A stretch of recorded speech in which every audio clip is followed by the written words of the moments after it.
Hey everyone, it's Mrs. Dotson. I wanted to go over some fraction tools that you could use. I wanted to go over a review because fractions are really difficult. So I wanted to take the time to give you a tutorial on fractions in a nutshell.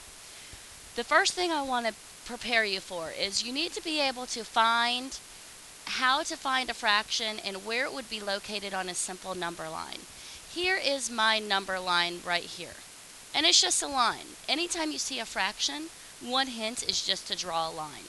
The next thing you'd want to do is label your line with 0 being nothing and 1 being the whole. Of course, right in the middle of the line, you could go ahead and number that 1/2, which we know is the same as 50 hundredths or 50%. All of that is the same. If you're trying to figure out if a number is close to 0, close to 1/2, or closer to 1, here's a trick. Take a look at the fraction. For example, if you have 2/6, what you're going to do is take the numerator times 2, and that gives you 4/6 here. If this number is smaller than the denominator, then the fraction is closer to 0. Okay, so you could kind of say, okay, well there might be 4/6 there. The next thing to do, if you look at your fraction, and let's say you have 2/4, if you double your numerator and it is the same as your denominator, you know you have 1/2. So that would tell you that, okay, that's about 1/2. It actually is 1/2. The third trick is the same thing. You're going to double, let's see, that's not a good example. Let's say you have 5/6. If you want to find out if it's close to 0, close to 1/2, or close to 1, double your numerator, which is 10, and 10 is bigger than 6, so you know that it would fall closer to 1. That is just a quick trick to figure out if it would fall between 0, 1/2, or 1. You're going to double your numerator, the top number, and if it's less than the bottom number, it's going to be closer to 0. If it's the same as the bottom number, it's closer to 1/2, and if it's more than the bottom number, it's closer to 1. The next thing I wanted to show you was how to compare fractions. A lot of times you're asked to compare two types of fractions. You might have to compare 2/3 and determine if 2/3 is bigger than, less than, or equal to 4/8. Now you could sit there and you could draw a picture, but the quick trick that I've told the class is just to cross multiply. You know that 3 times 4 is 12. You know that 8 times 2 is 16. So 16 is bigger than 12. That's sort of a fast trick to multiplying and comparing two fractions, is just to cross multiply. Let's try another one. We're comparing two fractions. Let's say we're comparing 16/20 to 3/4. You're going to do the same thing. You're just going to cross multiply. 20 times 3. We'll look for your root problem. 3 times 2 is 6. Plop down that 0, so that's 60. Here you might need to use some math calculations off to the side.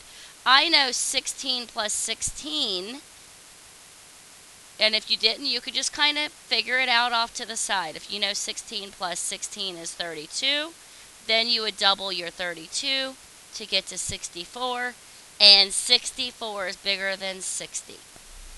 Don't be afraid to use the side of your papers to help you solve the problems. I'm going to be looking for how you're solving the problem, just not what the answer is. There are several fractions that we like to call benchmark fractions. These are kind of the fractions that you should know. You should know what they are. You should know what they look like. You should know how much they're worth in percents. I have told the class that benchmark fractions can be like a dollar. If we have a dollar bill, and we know a dollar is the same as 4 quarters. Think of your 25 cents each.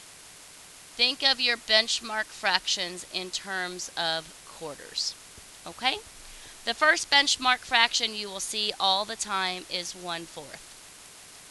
If you have 1 out of your quarters, you know you have 25 cents or 25 hundredths. This is the hundredths mark, or 25%. Those are just fractions you need to know. 1 out of 4 quarters is 25 cents or 25 hundredths. 2 out of 4 is the same as having 50 cents, 2 quarters out of 4, or 50%. When we simplify 2/4, it's the same as saying 1/2. Okay, I just wanted to start with the 4 since I was talking about 4 quarters. So 1/2 is the same as 2/4 as 50 hundredths or 50%. The next benchmark fraction we talk about all the time is 3/4. Think about it in terms of quarters. If you have 3 quarters, you have 75 cents or 75%.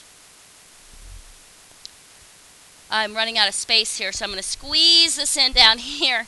But if you take a look at 1/3, this is another one benchmark fraction you'll see a lot of. 1/3's tricky because I'm not now dealing with 4 quarters, I'm dealing with 3 of something. So if I have a pie, my drawing's off, but if I have a pie and I have 1 out of the 3 sections colored in, how much is that? Well, to figure out the actual percents, we take our denominator and we divide it into our numerator. This is always, this little wiggly equal sign means about. 1/3 is always about 33 hundredths or 33%. The opposite is true for 2/3. If you have 2 out of those 3 sections filled in, it's about 0.66 or 66%. The difference there. So this about sign here means it goes on and on and on. It's really, when you do it on a calculator, it's 0.33333333333. So these are what we call benchmark fractions. Best friends, things that you need to know off the bat. You shouldn't have to calculate those, you just need to know those. So memorize this page for me. Let's look at mixed fractions. I did send off some links with some fun games. Mixed fractions is a fraction that has a whole number and a fraction, a fractional part. So here we have 3 wholes with 2 out of 3 parts towards our next whole. Here's how you turn a mixed fraction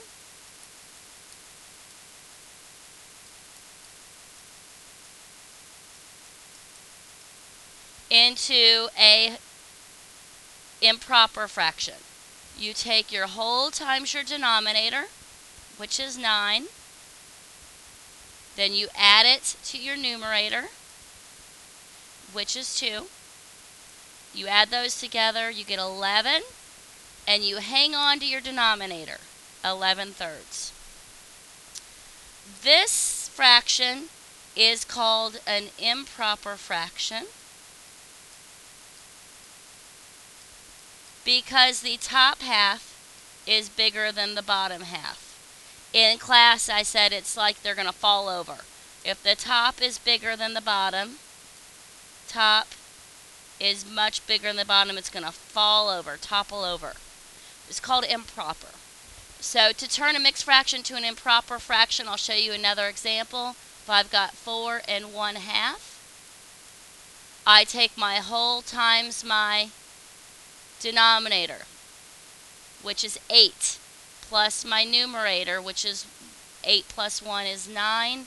I hang on to that denominator, it doesn't go anywhere, and I just move it over here. So this means that I have 9 parts divided 2 ways. Okay? So turning mixed fractions into improper fractions. Now if we want to reverse that, and we want to turn improper fractions into mixed fractions, it's really cool. Let's say I've got 8 thirds. In order to do this, I know this is an improper fraction because this number here is bigger than this number, so it's going to topple over. Here's what you do. Divide, divide the d for denominator into the numerator. That's the first thing you're going to do. So I know 3, you could do it like this, or you could do it mental math, which is what I prefer. I know 3 could go into 8 2 times. So I put my 2 here. What's left over, if I take 3 times 2, is 2. So what's left over is my fractional part, and then I keep my denominator. Let me show you another example using mental math. If I have 4 and 4, oh, I'm sorry. I'm getting myself confused here. I started writing down a mixed number. Let's say I have 4 thirds. Pretty simple. 3 can go into this 4 one time with 1 left over, and I keep my denominator. We're just doing the invert of this, okay? So both of those are ways to do fractions. Let me kind of tell you about, erase that. Let me tell you about reducing fractions. When you are looking to reduce fractions to their simplest form, you want to find the largest number, and I'm going to use the number symbol, that goes into numerator and denominator evenly. Evenly means that there's nothing left over. It's clean, okay? For example, if I have 35/40ths, I want to get that fraction to its simplest term. It's reducing all the way. So I need to figure out what number can go into both 35 and 40 evenly. So the first number that pops in my head is 5 because I know my multiples of 5 really well. So I'm just going to take both of them. I could divide both of them by 5. Remember, you've got to do what you do to the top, you have to do to the bottom. 35 divided by 5 I know is 7. 40 divided by 5 I know is 8. So this fraction, there is now no number that I could divide both into 7 and 8 other than 1 to make it smaller. So this fraction is now in its simplest terms. All of this is saying is that if I have 7/8 of something 5 times, then I will have 35 out of 40 parts. Let's try another one. Let's say I've got 18 out of 21 parts. And I say, okay, I'm going to divide it each by 3. Okay, I'm looking for the biggest number that will go into both. 18 divided by 3 is 6. 21 divided by 3 is 7.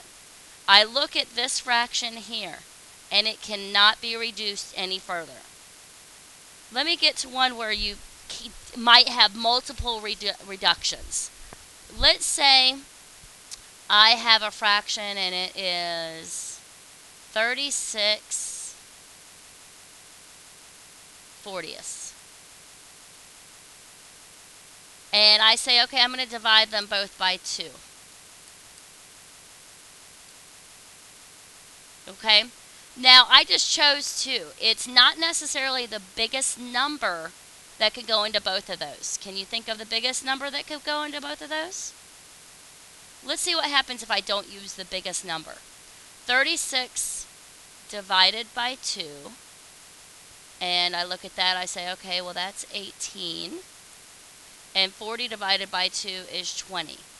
Then I look at these two and I say, oh my gosh, I could divide that by those by 2 again. 18 divided by 2 is 9. 20 divided by 2 is 10. So I could keep reducing until I can't reduce any farther. Had I chosen 4 here, and which was the biggest number, I would have gotten to 9/10 a lot sooner. I would have skipped a step. So you always want to look for the biggest fraction that will go into the parts.